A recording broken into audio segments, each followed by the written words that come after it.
Exercise 10.3 का question number कर रहे हैं हम 7। क्या है question number 7? Find equation of line.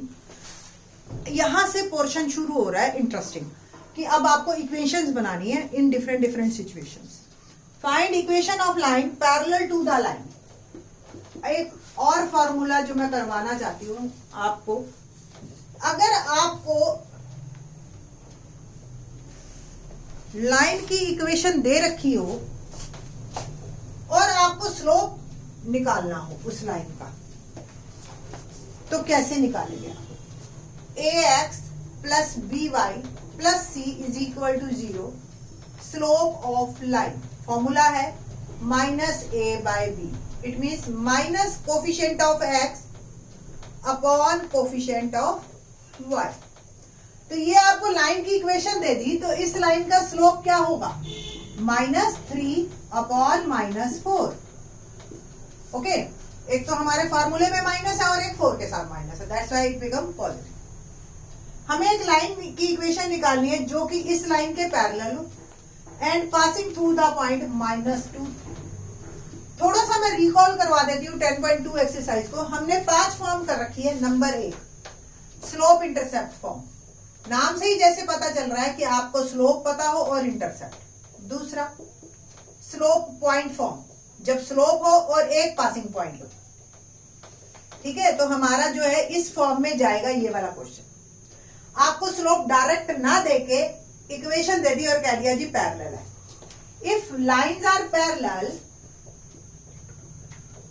Parallel so the slopes are same.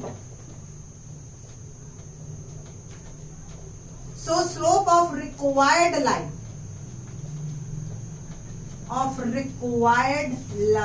is 3/4।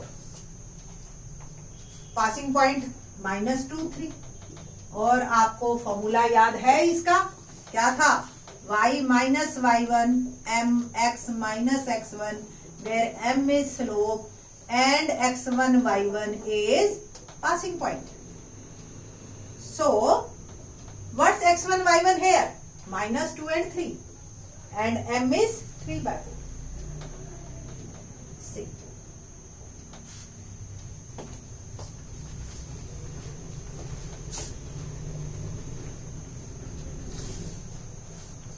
Equation of required line is y minus y1 3 m 3/4 x minus x1 is -2। Cross multiplication कीजिए, 4 को उधर भेजा, 4y minus 12 3x और ये minus minus plus 2 6। 4y और 12 को भी इधर ही ले आती हूं मैं, and the answer is 3x minus 4y plus 18 is equal to 0 is my equation। ठीक है जी, तो ये हमारा आंसर है 3x minus 4y plus 18 is equal to। एक और इजी तरीका मैं बता देती हूँ, जो स्टूडेंट्स हैं जो जैसे करना चाहे। अगर ये मल्टीपल चॉइस है, आपको मेथड नहीं बताना है, आपको ये सारी बातें नहीं करनी, इस लाइन के पैरेलल है, तो हमने 10th क्लास में सीख रखा था कि जो भी इक्वेशन आएगी पैरेलल लाइन में क्या फर्क आता है? सिंपल कांस्टेंट का फर्क होता है। आपको ही पता है a1 by a2 equal to b1 by b2 is not equal to c1। It means ये तो सेम ही रहेंगे। ये इक्वेशन है लाइन की, बस ये के पता चल जाए तो आपकी पैरेलल लाइन तैयार। के के लिए उसने कह दिया ये पास हो रही है -2 3 से, तो -2 3 से इसको पास कीजिए, -6 -12 के की वैल्यू आ गई 18। के की वैल्यू वापस इसी में डाल दीजिए, आप पास करते हैं। ये वो मेथड है जो आपने मल्टीपल चॉइस में दे दें, आपको पता करना हो, या आपको अगर 4 मार्क में या 3 मार्क में क्वेश्चन नहीं है, आपको मेथड नहीं बताना, आपको डायरेक्ट निकालना। ठीक है, तो इस तरीके से आप कर सकते। नेक्स्ट क्वेश्चन और भी इंटरेस्टिंग है। ये जैसे ये क्वेश्चन था पैरेलल का, अगला क्वेश्चन है परपेंडिकुलर का, कि अगर एक लाइन दे रखी है और उसके परपेंडिकुलर आपने लाइन निकालनी है। तो मैं फिर से दोनों मेथड बताती हूँ आपको, एक फास्ट बट स्कोरिंग नहीं होगा, वो मार्क्स ज्यादा का आ गया तो नहीं पॉसिबल है, आपके लिए मार्क्स नहीं मिलेंगे फिर उसमें। फाइंड द आंसर सेम होगा, find the equation of line perpendicular to this line. एक लाइन है जिसके परपेंडिकुलर हमें लाइन निकालनी है और एक्स इंटरसेप्ट दे रखा है 3। तो मेन हमें पहले स्लोप पे बात करनी है। ये लाइन निकालनी है, इसका स्लोप हमें देना है।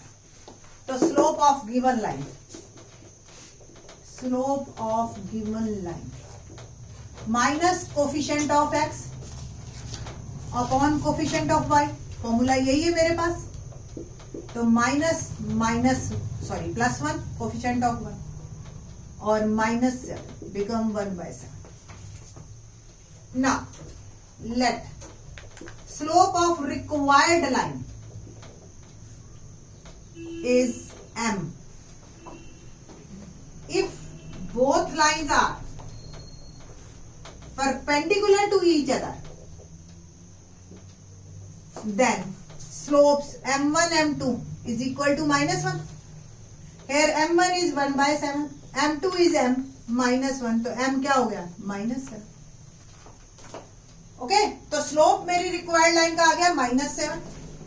एक्स इंटरसेप्ट मुझे दे रखा है 3।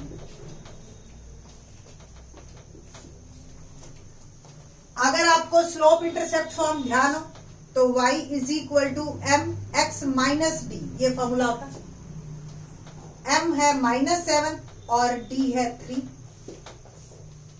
y is equal to -7x plus 21। 7x को उधर भेज दीजिए, 7x plus y is equal to 21 is my answer.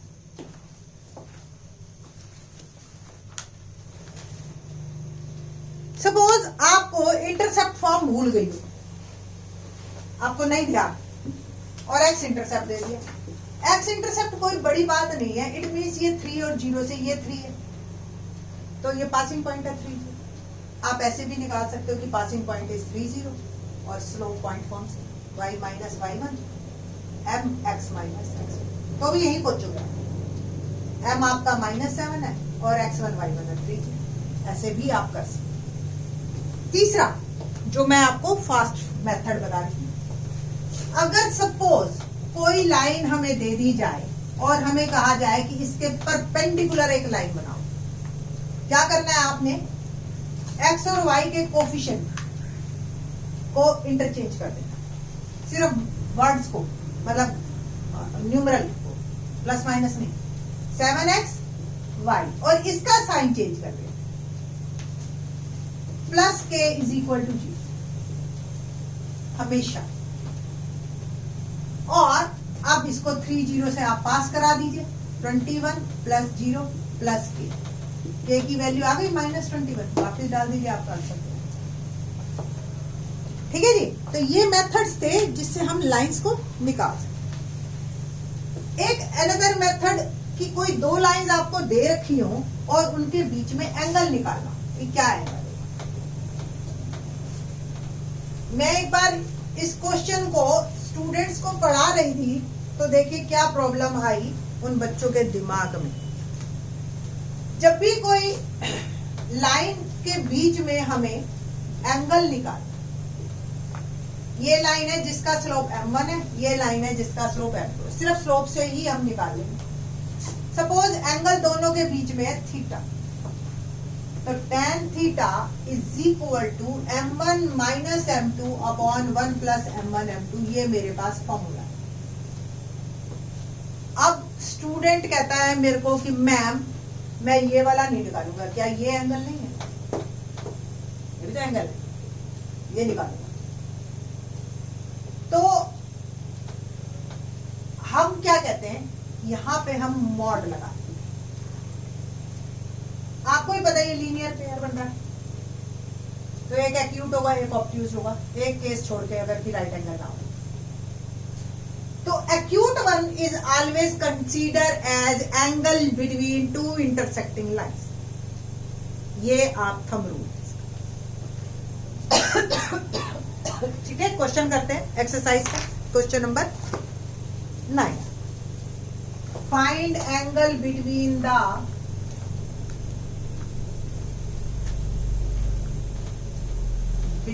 The lines. कौन कौन सी लाइंस है हमारे पास?